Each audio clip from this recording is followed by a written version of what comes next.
is my last week of university, which I think is so crazy. I'm in my third year, so officially I will be done with my BA Creative Writing in English, but I'm applying to do my masters, so hopefully all goes well and I'll be coming back next year. But I just wanted to take you along on my final week. I did forget to film Monday, but all I really did was a 2-hour feedback session, and I went and sat in the library and did some assignments, because although I'm finished this week, I still have assignments to do. While it's not exams for my course, it is assignment based, so I will still be doing uni work after the week is over. Right now I have a call to do with one of my lecturers, Caroline. She's going to go through, I think it's like the 10th or 11th chapter of my dystopian novel. But also, update, I don't know if I mentioned this before, but I started writing a fantasy novel and I'm like obsessed with it. I think for me, fantasy works better than dystopian, just for like how I write, because I started writing this dystopian novel about 3 or 4 years ago, and I think as a writer I've developed a lot more, and I've just realised what I prefer to read and write over that time, and I think fantasy is definitely one of the main ones. So I'm really looking forward to completing that, to hopefully, if in my masters I want to kind of get some more feedback on that, because after this week I can't get any more feedback from my lecturers. So hopefully when I go back the novel should be finished. It's like almost finished. I'm going to get some feedback from those, and yeah, I'm looking forward to that. So I'll be back when I'm finished my call with Caroline. Right, it's 2 weeks later from the point in the video. I've only just realised that I forgot to give an update on how the call went with Caroline. So I'll just start with what the chapter was about, really. This was the chapter in my dystopian novel where my protagonist Arya and the love interest, who is now called Colton, his name was Miles, then was Reeve, now it's Colton. And I think I'm sticking with Colton. But it's basically the transition from her being stuck in her settlement and feeling like trapped and belittled in a sense with the world building. I wanted to kind of take on an aspect where, due to the fever that has basically took over the world and has like brought everyone into a state of panic and isolation, that things have kind of gone back to how they were a long time ago, with like men, especially in her settlement, men feel as if, you know, they're the ones with the power, they're the ones who should protect the women, and the women are there to bear the children, because in her settlement there's not a lot of children. A lot of the men and women are at an age where they cannot conceive children anymore, so Arya is one of the girls that, you know, it is her priority to do this, and the men are kind of saying, no, you can't, you know, protect the settlement like you want to. So this is at the point where she's decided she's now leaving the settlement, and she's bringing along Colton, who is at this time the prisoner of the settlement. So yeah, this is at the point where she really breaks him free, kind of, you know, destroys the trust of all her settlement that has in her, and she's leaving for the capital, which is Saint Denis. And yeah, I just wanted this chapter to be quite high tension, quite like moving quite fast, and I really tried to bring that through within like the language, the short sentences and things. And Caroline ripped into me quite a bit. This is at the point before I've started rewriting it, so as of now, 2 weeks later, I'm like in the process of doing my 7th redraft. And yeah, this was before that point, and Caroline basically told me that a lot of the things I was doing didn't make sense. Like at one point, while he was still Reeve, Arya and Reeve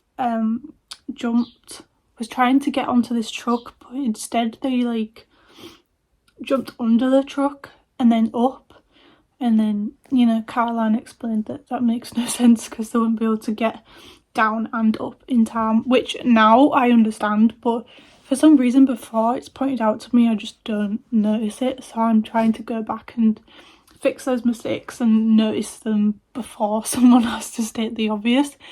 So yeah, all in all, it wasn't a very great end to our sessions, and entirely my fault. That chapter was just a bad one from you know, the previous ones I'd been producing for her. So yeah, I'm in the process of rewriting it, and hopefully when I go on to do my masters I will be giving her some better versions of that novel.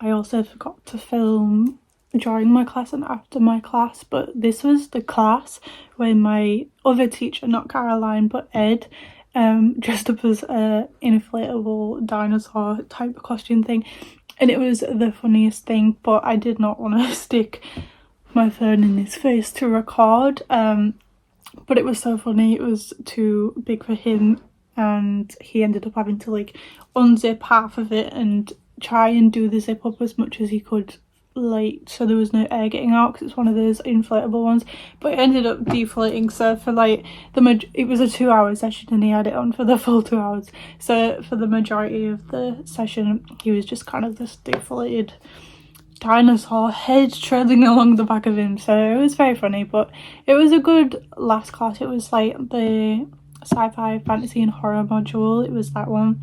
And we did have another one on Friday, which I will, I think, show, but it was their last 2-hour real teaching session, and we just went through some questions about the assignments, and yeah, it was fun all in all because of getting to see him in a dinosaur costume. I was really excited about that. But yeah, the next clip is me after the class feeling exhausted and having to walk home again. So yeah, I thought I'd just give an update on what I've clearly forgotten to record.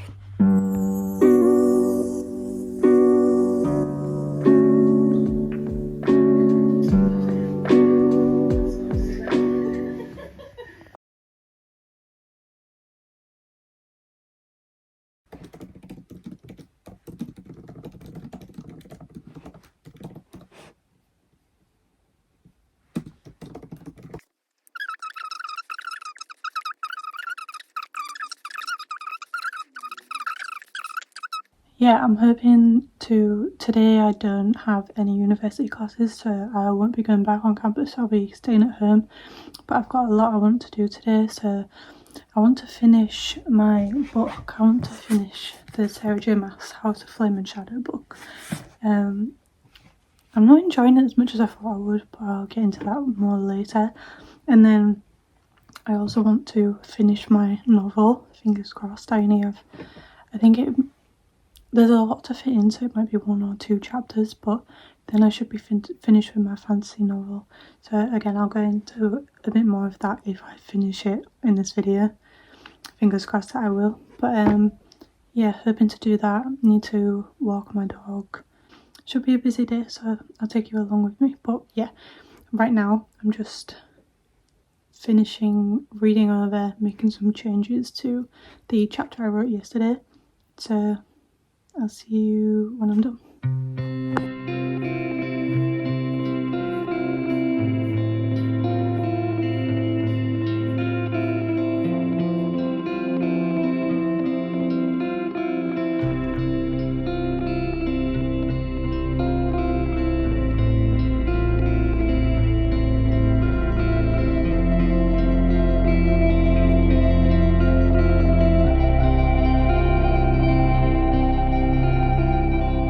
I gave an overview of what I thought of Sarah J Maas's House of Flame and Shadows in the Crescent City series in this video, but the audio is kind of bad, so I'm gonna reword it here for you. So I did finish it on the Tuesday, I believe it is, and I had kind of mixed thoughts on it, obviously, as I mentioned. earlier in the video, I really love Sarah J Maas. I really loved the ACOTAR series and the first 2 books of the Crescent City series. I've loved all of those. I know my sister is reading the, what is it called again? The Throne of Glass series. It's just up there, so I'm just looking. But she is currently reading that, and I know she's really liking it, but she's kind of had the same thoughts as what I have right now over the last book. So basically I would rate this like less than I have for the other 2, just because there was a lack of romance and kind of a connection to the characters. So obviously I love romantasy, I love romance in any sort of genre. I think it just gives what, you know, I need in a novel. And I'm trying to reincorporate that into my own, and especially with Sarah J Maas, she is one of the people that influenced me to include it in my own and to grow this love for it.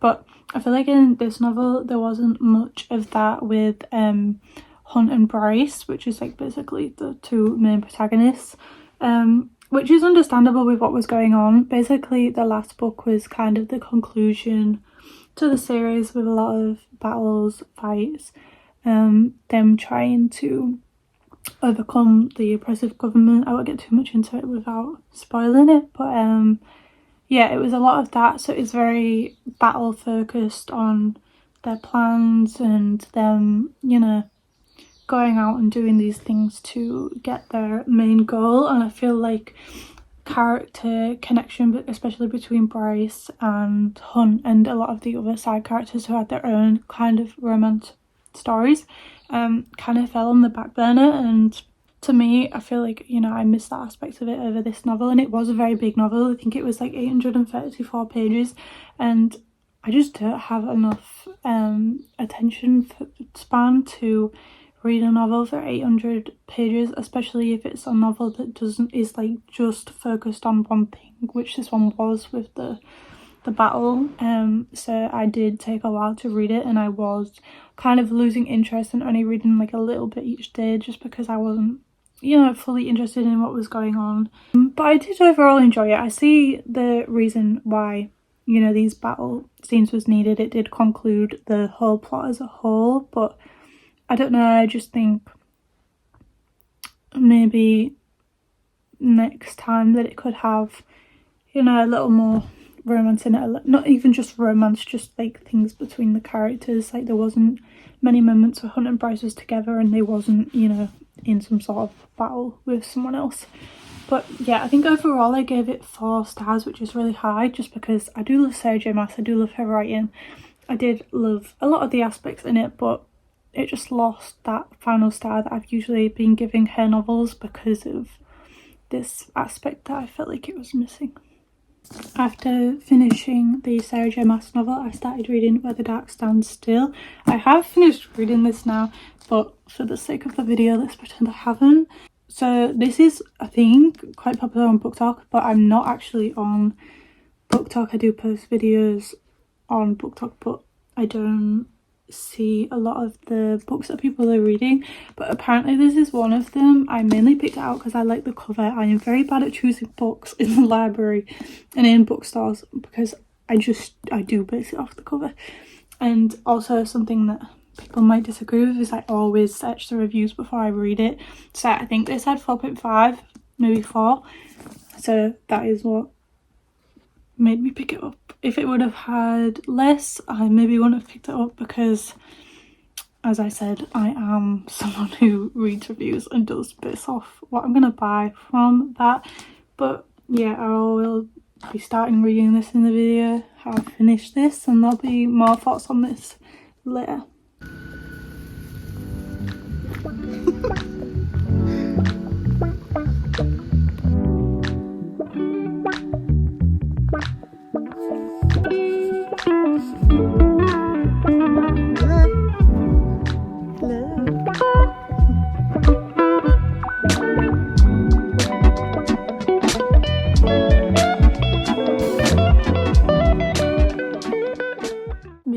I just wanted to give a little background information on what I'm doing here. So in this clip I am beginning to write what I thought was going to be my last chapter. It actually ended up being, I think, the second to last, maybe the third to last.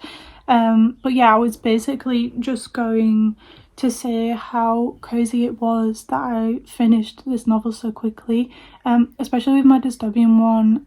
That was when, you know, I was kind of new to writing novels. I'd wrote one, but I wouldn't really count it as a novel, but a romance novel, but I wouldn't really count it. So it was like my first main novel, and it took me around 3 years to get to the stage that I am now. And with this one, I do really love my fantasy one more than my dystopian, just because fantasy is something I connect to more in reading too, and I just really loved how my writing developed and how I could describe things in fantasy. But yeah, I just think it's crazy that I finished this one in a few months. I think it might have been less than that, whereas it took me 3 years to write the other one, but I really enjoyed writing this one. And this is at the point in this video where I am writing the third to last chapter. A lot is happening now, so it's like really, as I was saying with Sarah J Maas's novel, is the part in the novel where all the action is going down, the battles, part in the ending that I ended up changing, that I think is very dramatic, but I don't want to get into it too much. But I did change the ending into something that I wasn't expecting. So yeah, I will get into that more maybe in another video. Go, look. Go.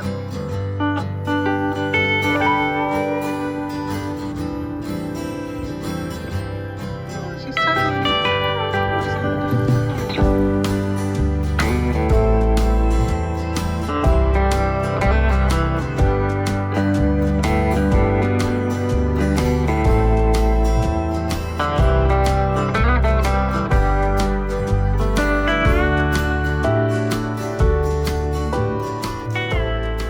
So today's just going to be similar to how yesterday was. I didn't manage to get my fantasy novel finished. I've got maybe like 2,000 words left to write. I'm in the like thick of the action, so I'm very excited to get back to that. But I always try and read in the morning, so read before I write. So I've been reading Where the Dark Stands Still, and I took the dust cover off just because I'm scared to damage it while I'm reading. But I think I'm around 40 pages in, and I'm liking it so far. I think I read the acknowledgements yesterday. I don't usually do that, but I did do that for this one. And she mentioned Howl's Moving Castle and the author of Howl's Moving Castle. And now that I've seen that, I can see the inspiration where it's coming from.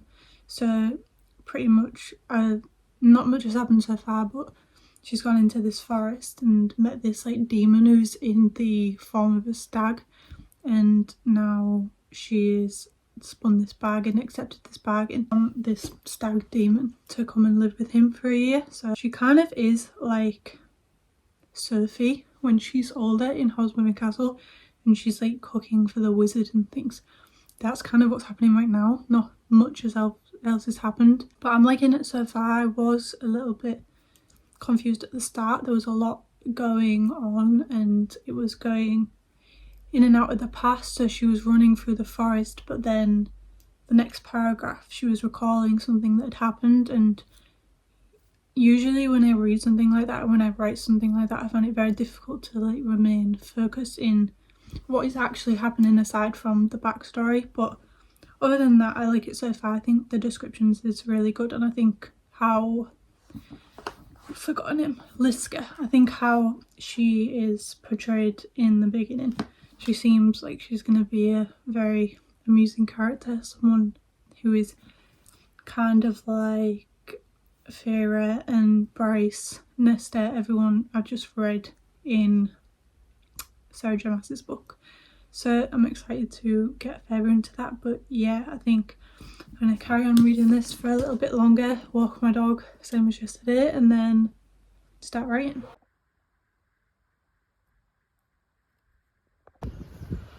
Hello. Stop eating. Go on.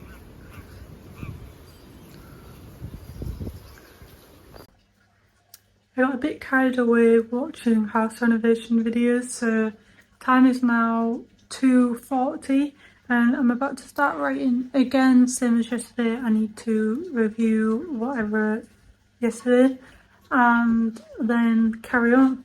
I'm so close to the end now.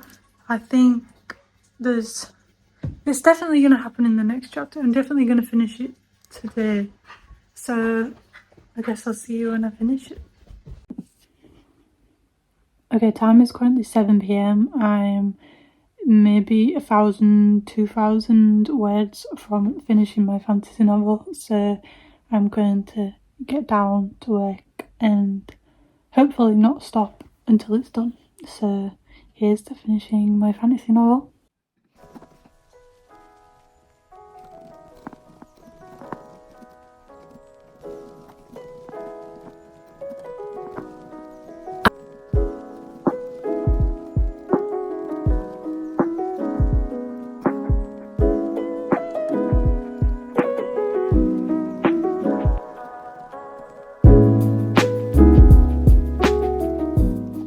Me again. I did end up finishing my novel that day. I think I wrote 1,000 words the day after, just as like a little add-on, but I did finish it that day. Did the battle scene. My brain was completely fried by the end of it, but I think I'm going to get into more of this in the video after this about, you know, how I finished it and what I felt about it. But yeah, I did end up finishing it, so it's kind of a surreal moment.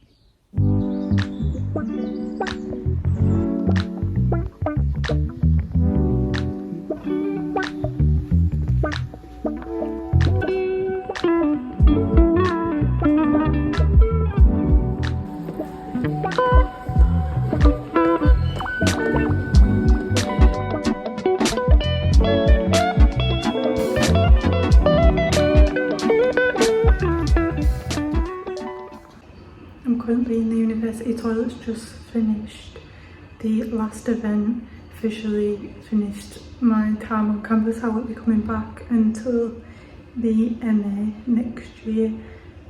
But yeah, I didn't manage to film anything from the event, which I'm really sad about because it was a really good event. But yeah, I'll talk more about it tomorrow and more about how I'm feeling. Okay, I'm going to try and talk quietly because people are downstairs and I don't want them to hear me. But that point in the video was where, yeah, I had my last class. I was saying event, but I did mean class. But I did actually end up going to an event just after that on the night, which was really great. It was another fair, basically doing her book launch and answering a lot of our questions, which was really exciting. I loved going to those over the trimester, seeing as they've only just kind of started. I'm hoping that they continue next year on my masters, because I think those were one of the main things, you know, really inspires me to continue doing what I'm doing. But yeah, I was kind of just, that whole week was kind of so surreal. Like, I was finishing my university degree and after 3 years, and it just didn't feel like it was happening.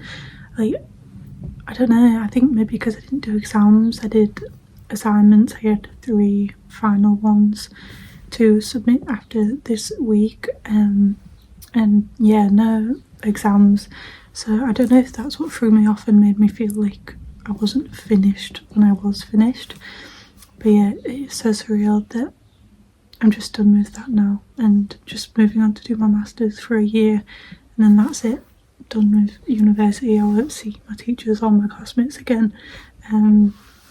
Majority of them are going on to do the masters, which I'm glad about because I love all of them. I think they're great. But yeah, I kind of just wanted to go through some things I enjoyed about university and some things I wish I'd done more of. So I'm going to start with what I wish I'd done more of, because I think this, for anyone at uni now doing what I'm doing, BA Creative Writing and English, I think one of the things I missed out on for the first 2 years was not doing the office hours. So pretty much you get 15-minute, 30-minute sessions that you can book with your lecturers and your personal supervisor, basically about anything, you know, that you need help with. So I was doing these only in the third year, giving them, you know, samples of my chapters, things that I was doing for my assignment, so they could give me feedback. And from where I was in the second year to where I am now, my writing has developed so much, and I think I would put it down to that, because I got so much feedback from them and I learned so much through those, more than I think a touchy subject, but I think more than I did the lectures I learned in the office hours. So I would really suggest doing those. But yeah, I didn't do those in the first or the second year just because there's no real excuse. But I think part of me wasn't too sure again what I was doing with this degree, and it was only really in the third year, especially when Caroline came in, who is a very well-known published author, that I really felt like this is something that I love and this is something that I believe I can do. And that's when I really got into these office hours, so I would suggest doing them more. Another thing is attending the events. So again, only in the third year I joined the magazine group, and I wish I'd have done that before, because not only does it look good on your CV, but it's given me editing experience. It's allowing me to read other people's work, to again develop my own. I put my own work in the magazine, so now I can show this, you know, to future agents, publishers, if I ever want to be published in any more magazines that have already been published in that magazine. And I just think I've been so focused on writing my novels and on a set 2 storylines that it was kind of, you know, nice to stick to a theme on a magazine and write something entirely different, which I really enjoyed. I think that's it for mainly the things that I wish I'd done more of, just because I think this would have really helped me. But I think the main thing I enjoyed from university, because I didn't really spend much time on campus outside of my lectures in the library, so I'm not very social butterfly. I just kind of did my lectures, went to the library, wrote my novel. I'm very focused on my novel, that I'm often, I didn't really do anything with anyone at the university, so maybe that is something I wish I'd have done more of actually, and I think maybe I'll do more of that next year.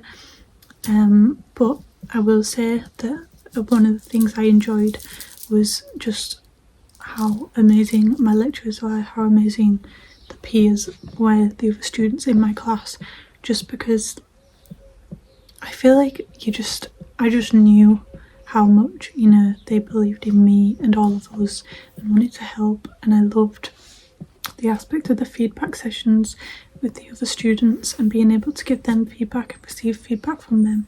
I loved their feedback. A lot of the times it was just as good as my lecturer's feedback, and I was getting that weekly, 2 times a week we'd do these feedback sessions, so it was so valuable. And yeah, I just loved everyone in my class and the community that we had. We're all writing and we're all being vulnerable, showing our work and knowing that, this isn't the final stages. Maybe it's not as the best it could be, but we're helping each other develop into those stages of our writing. And I think, just feeling safe and okay to share your work with others and have people share your work with you is just such an amazing thing. I really took for granted how much I enjoyed this university experience. I feel like I didn't express it enough, and I didn't feel it enough, how much I enjoyed doing a module, a topic of creative writing that I love so much. I enjoyed every class, every second of the university experience, because I was learning something that I really enjoy. In secondary school, primary school, college, all of those things, I didn't love going to school. I didn't love going to my classes. I kind of just got through them, because you had to. But for these ones, I felt bad and I felt sad when I couldn't make it to a class, just because the information that was given us was so valuable. So yeah, that was the main thing I enjoyed. But again, I'm still kind of trying to comprehend that I'm not going back to uni now until this September, so I've got a lot of free time to work on my novels and to do some short stories. I just got back from Centre Park, so I went on a writing retreat kind of with my sister, who's also writing a novel, and that was great. I'm going to have a video up on that hopefully maybe a week or so after this one. But yeah, I just wanted to really go through how much I appreciated my university experience and my lecturers and the students alongside me, and I'm so excited for graduation to get, is it my diploma? I'm not sure what you call it. Get the slip of paper that tells me I've done my degree. So yeah, I'm so excited for that. But yeah, I don't even really know what to say. It's just so crazy that I'm like finished. I almost said finally finished, but honestly I didn't want to leave. I said to all my lecturers and to all the people in my class that, you know, I'm not ready to leave. I want to carry on doing the feedback sessions. I want to carry on learning more to develop my writing. So definitely while I'm gone, I have a lot of coursework books that I've compiled over this past year that I want to get more into, you know, see if there's anything in there that I can develop from that hasn't been taught in the classes. So I'm assuming that most of it will be. And yeah, reading more, writing more, trying to do both daily, and I'm just so grateful for this experience to get into university, and I'm so grateful for trusting myself to, you know, choose that path, to choose something that isn't a safe career choice, and it is quite difficult to get into, but I'm so glad I've done it, and I'm so glad to, you know, excited to see where this goes in the future. So yeah, that was basically all from me and my final week of university. So I think I'll attach a clip of when I have done my final 3 assignments. I did one of them, actually as of now I've already done one of them, and it's just the 2 creative writing ones that I have left to do. It's 6,000 words of a beginning of a novel, and then a 1,000 word learning journal, and it's quite similar for the both of them. So I'll attach a little clip of when I've submitted those final assignments, and then yeah, I will be officially done. So thank you so much for watching this week with me. It's been so surreal, and I'm glad I got to take you guys along with me.